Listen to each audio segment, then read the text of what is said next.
Parlons.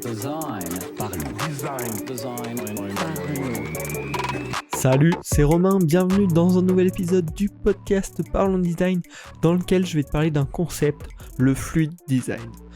Donc le fluid design, c'est un concept pour le design de web app responsive, mais c'est aussi un peu une façon de penser, de s'organiser, d'organiser ces différentes maquettes, de réfléchir à la manière de concevoir tout simplement ces interfaces. Et en plus de ça, c'est une méthode pour aller du départ des wireframes jusqu'à l'idée au produit totalement fini. Donc pour commencer ce podcast, il faut bien sûr que je te parle du responsive, on va faire un petit point là-dessus. C'est le fait qu'un site s'adapte à l'écran sur lequel il apparaît tout simplement. Donc le fait qu'un site va bien fonctionner, va être agréable pour l'utilisateur sur un ordinateur, comme sur un smartphone, mais également sur une tablette ou sur un très grand écran, comme une télé par exemple. Globalement, ça va se passer sous 4 critères importants. Le premier, c'est que l'utilisateur n'ait pas besoin de zoomer dans la page sur un mobile, voilà, qu'il puisse la lire sans avoir besoin de zoomer pour qu'un site soit bien responsive, qui s'adapte aux gestes d'une souris classique, mais également aux gestes du tactile lorsque c'est sur un périphérique tactile, que son organisation soit optimisée pour le type d'écran sur lequel il est affiché, et qu'il adapte le poids du site si possible en fonction de l'appareil. Si on est sur un mobile notamment, on va essayer d'envoyer des images plus légères pour optimiser le chargement du site, étant donné que sur un mobile on est régulièrement en 4G et donc la connexion est moins bonne que si on est sur un réseau Wi-Fi en général. Il y a bien sûr des exceptions. Avant que je commence à vraiment te parler du fluid design, je vais te faire 2 petites alertes sur 2 termes qui sont importants à prendre en compte, notamment quand on parle de fluid design. Le premier, c'est de bien différencier la taille de l'écran et la taille de la fenêtre. On peut l'oublier des fois, mais l'écran dans lequel est affichée la page web peut changer de taille dynamiquement.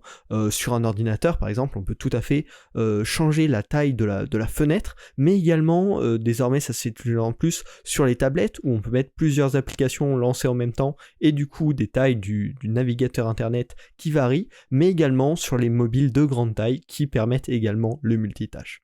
Voilà, ça faut bien différencier les deux, et donc quand on parle de design responsive, faut s'adapter aux appareils, mais faut surtout s'adapter à la taille de la fenêtre, c'est ça qui compte réellement pour l'utilisateur. Et le second point que je voulais aborder avant de commencer réellement de rentrer dans le vif du sujet, c'est le breakpoint.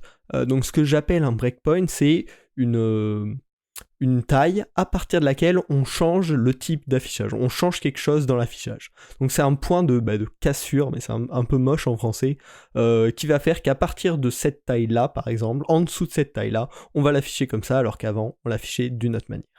Donc l'idée du fluid design, c'est qu'aujourd'hui, dans le responsive, on pense souvent de manière par catégorie, c'est-à-dire on séparerait un petit peu en très grands écrans les télés, les ordinateurs, les tablettes et les mobiles. Ça fait 4 grands groupes sur lesquels on se base pour y adapter l'interface, qui sont à peu près calibrés mais assez grossièrement, parce que pareil c'est difficile de définir à quel moment c'est une tablette, à quel moment c'est un mobile.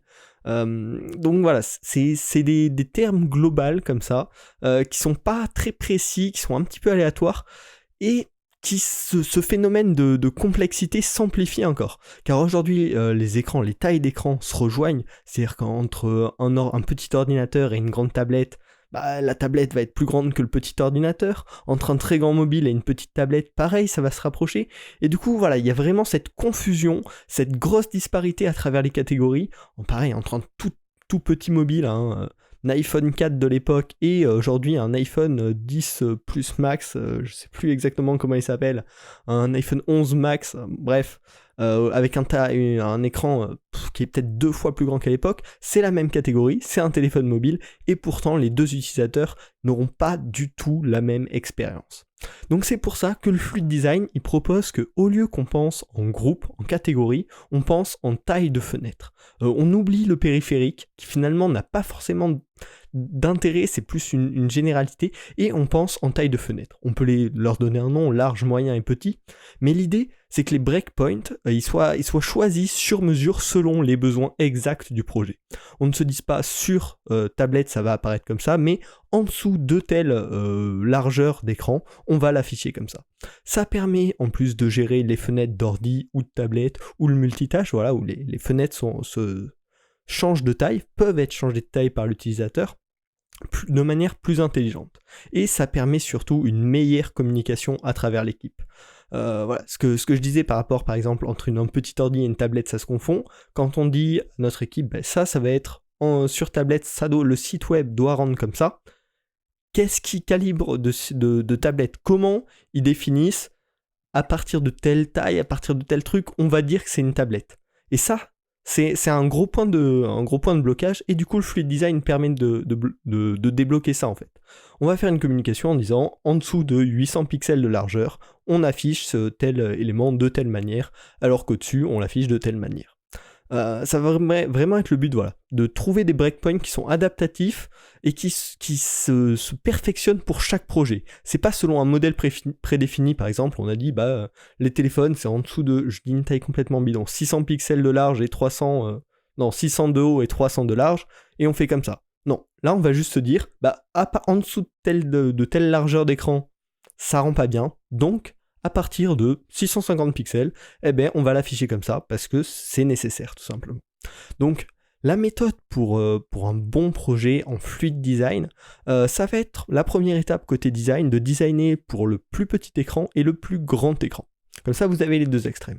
Ensuite, une fois que ça c'est bien finalisé, les développeurs vont développer les deux designs, et il va y avoir la troisième partie qui est la plus importante, c'est la collaboration entre le développeur et le designer, qui vont voir ensemble pour placer les breakpoints, les changements des éléments, à quelle taille s'effectue-t-il pour que ce soit la meilleure expérience pour l'utilisateur. Aujourd'hui, on n'a pas d'outils réellement de design qui permettent de tester de manière extrêmement efficace, extrêmement précise, quand on va resizer une fenêtre. Mais par contre, une fois que c'est développé, on peut le tester très facilement et modifier les breakpoints très facilement en développement web. Donc voilà, ça impose cette étape de collaboration entre le designer et le développeur, mais ça permet vraiment un meilleur produit, tout simplement, un meilleur produit final et une meilleure communication à travers l'équipe, parce qu'en plus ça augmente ce côté collaboration.